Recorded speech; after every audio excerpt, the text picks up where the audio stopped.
Have you ever wondered why some women exude an undeniable confidence that makes it impossible to look away? It's not about their appearance, status, or social skills. It's about something far deeper. What they possess is an awakened inner strength.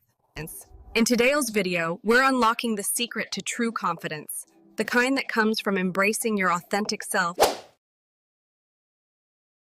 Have you ever noticed how some women, without uttering a word or trying to stand out, radiate an undeniable aura that commands attention?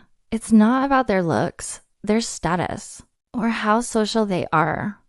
What they carry is a deep, inner strength, true confidence. This isn't the kind of confidence that's put on for show, but the kind that comes from awakening the true self, a balance of mind, body, and soul. Carl Jung referred to this as the journey back to our authentic selves, untouched by societal pressures or past traumas. A truly confident woman doesn't just know who she is. She believes in that identity. This belief doesn't rely on external approval or praise. It comes from an inner journey where she has fully confronted and accepted herself, her strengths, her flaws, and everything in between. But what is it that creates this profound confidence? And how do we escape the mess we wear due to society's standards and expectations? In today's video, we'll explore what Carl Jung says about this phenomenon and uncover the steps to awaken the goddess within you. Don't look away. This is your opportunity to unlock this power. Are you ready to meet the real you?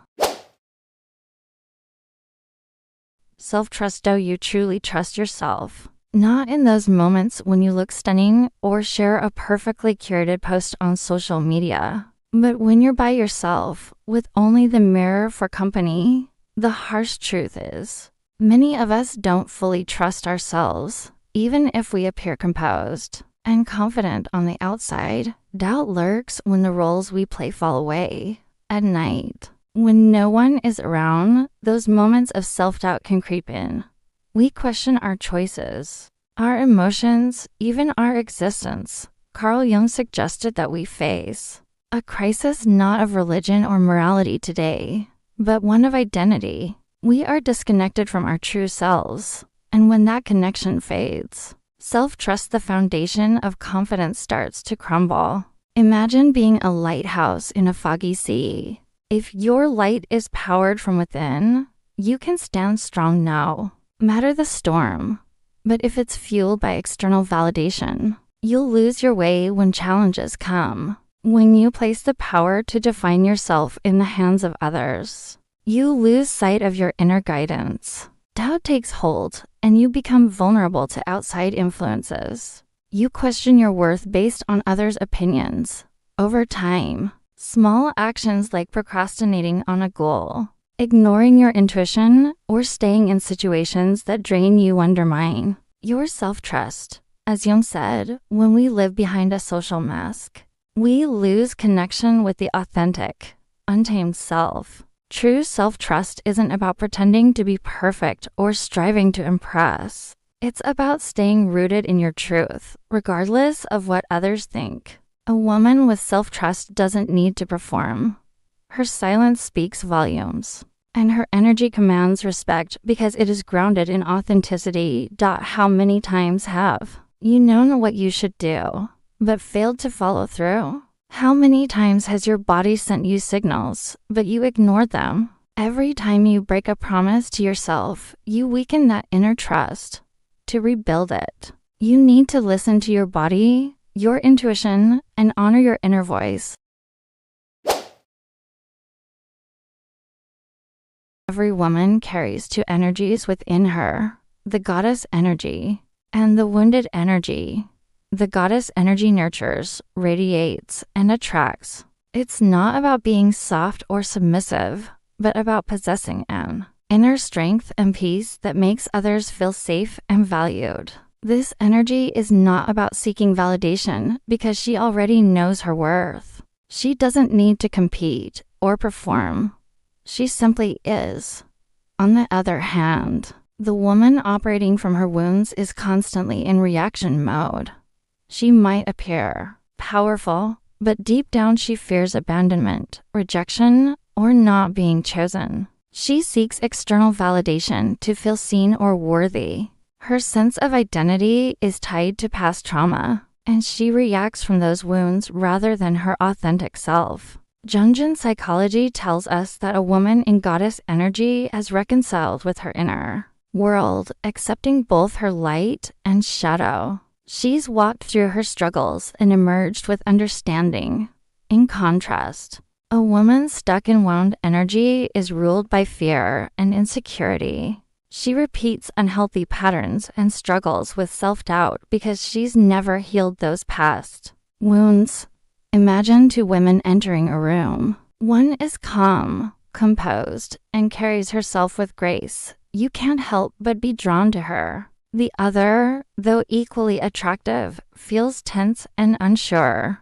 She's scanning the room for approval. Seeking attention, you can sense the difference. Immediately, one is present, the other is performing. The woman who embodies goddess energy doesn't need to control her surroundings. Her presence is enough to create calm and authenticity. She is a living example of what Jung calls individuation, the process of reconciling the ego with the self, integrating the light and shadow within. Secret confidence is not something we force. It's a natural byproduct of self-awareness and authenticity. It's the result of having faced your wounds, integrated your shadows, and reclaimed your power. Carl Jung believed that true confidence arises only when the ego stops hiding from its own darkness. A woman who has done this inner work doesn't need to perform. Her confidence comes from a deeper place of soul that has found its center. Jung also highlighted that true strength comes from confronting the unconscious parts of ourselves, the parts we've repressed or ignored. This process of self-confrontation is not easy, but it's the key to unlocking real confidence. You don't need to be perfect. In fact, true confidence doesn't come from perfection. It comes from the courage to face your imperfections and learn from them. The key to confident self-trust is the foundation of all confidence. It's not about having grand declarations of success, but about the small, consistent actions that prove to yourself that you can be relied upon. Every time you keep a promise to yourself, you build trust. It might start small, waking up early, eating healthy, or avoiding distractions, but over time, these actions create a strong sense of self-doubt. To build this trust, begin by making small, achievable promises to yourself. For example, commit to journaling for 5 minutes a day or waking up 30 minutes earlier. Mark each completed promise and notice the sense of accomplishment. This creates a positive feedback loop that reinforces your inner trust. Setting boundaries is you build trust within yourself. You'll become more attuned to what drains you and what nurtures you. To protect this inner trust, you need to set boundaries. Carl Jung saw boundaries not just as a social tool, but as a spiritual act. When you allow others to disrespect you or take from you without reciprocation, it signals that your inner self-worth is eroding. Setting boundaries isn't about being harsh or distant. It's about respecting yourself and preserving your energy. Practice small boundaries daily, like saying no when you need rest or not overextending yourself to please others. Each time you enforce a boundary, you strengthen your self-trust and confidence. Conclusion: the impact of self-trust. A woman with self-trust radiates a quiet, magnetic power. She doesn't need to prove anything to anyone. Her presence alone commands respect because she is fully aligned with her authentic self. She becomes a source of inspiration for others, not by trying to change them, but by living her truth unapologetically. Remember, confidence isn't a destination, it's a journey. It's a daily practice of honoring your word to yourself, protecting your energy, and embracing both your light and your shadow. So, the question is, Are you ready to awaken the goddess within you and live from a place of true self-trust? If this message resonated with you, please like and subscribe to stay connected with more powerful insights. Let's keep this conversation going and continue to nurture our inner